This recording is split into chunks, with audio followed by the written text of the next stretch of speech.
All right, before we get into this third part, I do want to say this. Now, he is talking about his journey to be healed from cancer. Cancer is a very serious thing. I am in no way telling anyone to not get treatment or anything like that. I just really want to raise awareness of what an impact that lifestyle, living a whole food, plant-based lifestyle can have on helping us with diseases, reversing diseases, not getting diseases, navigating diseases or conditions. But again, I want to say that first and foremost. So again, so now he's going to go into the part where he had surgery and he was going to do chemo after. But let's just dig in. Accepted. I guess this is my life now, and there's nothing I can do about it. I just have to just do what the doctor says. This is another problem with the cancer industry, is patients are rushed into treatment out of fear.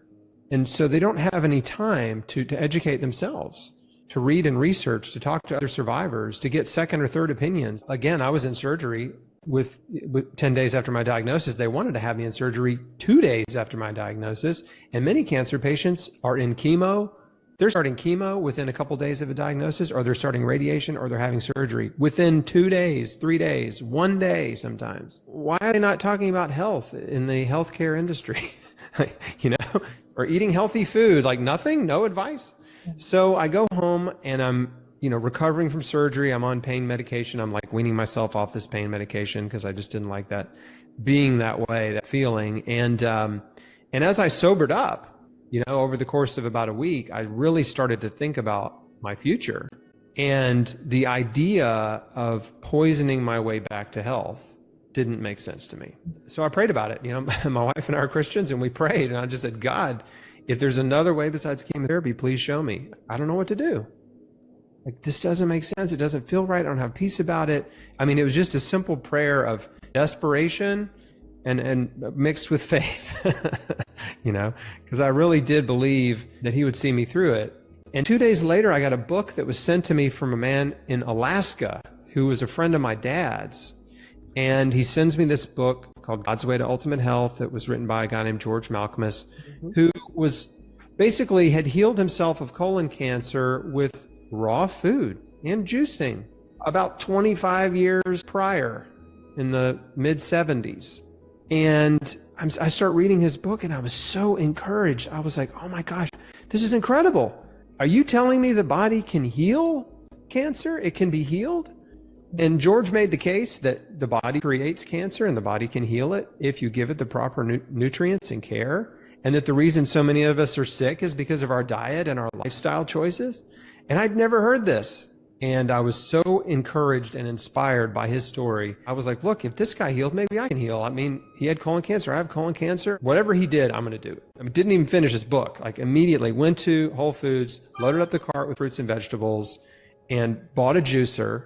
And I was like, I'm doing this. A diet that's exclusively fruits and vegetables is an incredible healing diet. I was really curious to see what would happen if I only ate fruits and vegetables, because I had never eaten that way in my life. I was a junk food connoisseur, and I've always been thin.